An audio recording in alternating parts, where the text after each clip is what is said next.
लोकवार्ता news 24 शोध सत्याचा।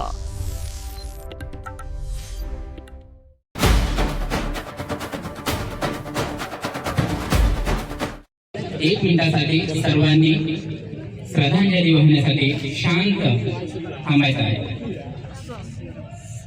सावधान।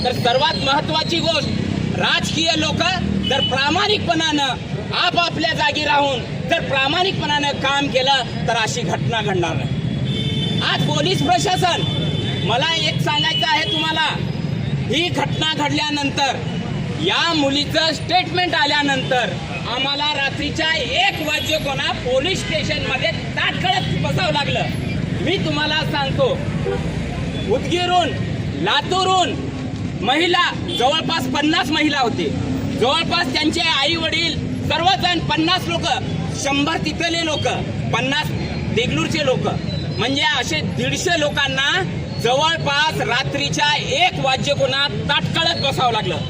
हे कोणाला न्याय देण्यासाठी थांबलेत पोलीस? पोलीस प्रशासन हे कोणासाठी आहे? का त्या दोषींकडून आहात तुम्ही, का इथल्या जे सर्वसामान्य नागरिक पीडित त्या मुलीकडून आहात? याचा प्रश्न मी एक सर्वसामान्य नागरिक म्हणून इथल्या पोलीस प्रशासनाला विचारू इच्छितो। मित्रो, इथलं राजकारण कसलं आहे तुम्ही पहा। या राजकीय लोकांनी या गोष्टीला मॅनेज करण्यासाठी पूर्ण ताकद लावलेली आहे। कारण का, आज तुम्ही कोणाच्या मतानं निवडून येता? सर्वसामान्य गोरगरीब लोकांच्या मतानं तुम्ही निवडून येता।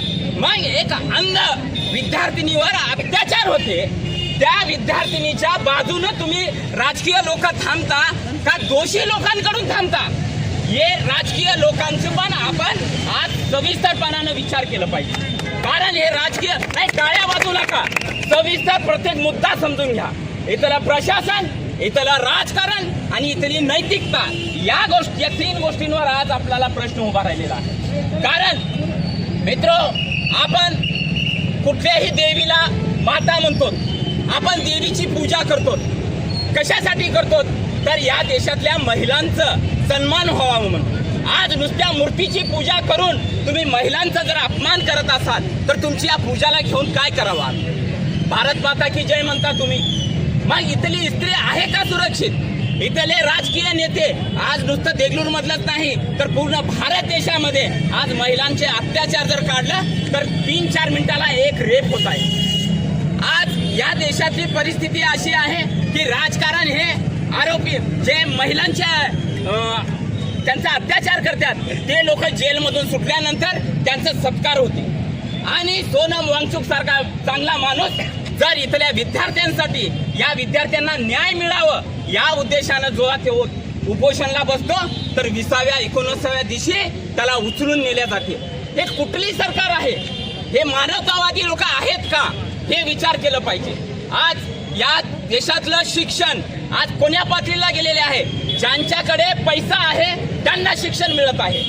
पण आज आमची नाव काय, मानकरे ताई साक्षी, ही एक गरीब कुटुंबातली आहे। तिला अक्षरशः त्या वसतिगृहामध्ये धमकी दाखवल्या जात होतं, कारण तिचं स्टेटमेंट आहे। तिला धमकी दिल्या जात होतं, जर तू तुझ्या पाल्यांना सांगितलेस तर तुला वसतिगृहामधून काढून टाकल्या जाईल। तिच्या पोटामध्ये अक्षरशः भुक्क्याचे मार होते। कारण मी आज एका डॉक्टराशी बोलत होतो, ते डॉक्टर सांगितले जेव्हा तिच्या आतड्याला होल आहे म्हणून ऑपरेशन केलं तेव्हा त्यांच्या लक्षात असं आलं की इकडं फार मोठी जखम आहे। कुठं? इकडं। तर कुठलीही व्यक्ती पडली तर या ठिकाणी मार लागत नाही, या हाताला मार लागतो या ठिकाणी। आणि तिचं मरण्याचं कारण सुद्धा हेच आहे, या बाजूला मार लागले। कारण या बाजूला जेव्हा मार लागला ते फार डॉक्टरांना ऑपरेशन केल्याबरोबर कळालं होतं की हे एवढी जबरदस्त इंजुरी आहे की हे पेशंट वाचू शकत नाही, म्हणून इथल्या डॉक्टरांनी नांदेडला नेण्यासाठी सांगितलं. मग ती जखम कशासाठी झालेली आहे हे आम्ही जेव्हा शाळेमध्ये जाऊन विचारलो तेव्हा ते आम्हाला सांगले जाते की ती एका खड्ड्यामध्ये पडली. मी तुम्हाला सांगतो, अंध विद्यालयापासून मान्य विकास शाळेपर्यंत कुठलाच खड्डा नाही. अक्षरशः तिला मारून तिच्यावर अनेक दिवसांपासून अत्याचार करून त्या तरुणीला, त्या विद्यार्थिनीला इथली व्यवस्था संपवण्याचं काम केलेलं आहे. आता नुसतं आपण कॅन्डल मार्च काढून शांत बसायचं नाही. या घटनेला जर न्याय द्यायचा असेल तर आम्ही एवढ्याच ताकदीनं, आम्ही भारतीय नागरिक म्हणून नुसतं भारत माता की जय म्हणायचं नाही, इथल्या मातेला सुद्धा आम्हाला वाचवायचं आहे. काय ताई, बरोबर आहे की नाही? हा, तर मी तुम्हाला एकच सांगू इच्छितो, हा कॅन्डल मार्च फक्त कार्यक्रम नाही. पोलीस प्रशासन, इथलं राजकारण, इथल्या लोकांची नैतिकता यांची जबाबदारी आहे त्या ताईला न्याय मिळवून देण्याचं. जर मिळून देत नसेल तर हे फार छोटं, पोलीस प्रशासनाला सांगू इच्छितो, हे फार छोटं आंदोलन आहे. या आंदोलनाला पूर्ण भारतभर नेण्याचं ताकद आमच्यामध्ये आहे आणि उद्याच्या तारखेमध्ये अभिजित दिप्ते इथे येणार आहे. सत्य समोर, सत्य समोर, आरोपीला फाशी झालीच पाहिजे, झालीच पाहिजे, झालीच पाहिजे. आरोपीला फाशी झालीच पाहिजे. जागे व्हा, जागे व्हा, जागे व्हा, जागे व्हा. पोलीस प्रशासन लोकवार्ता न्यूज 24. शोध सत्याचा.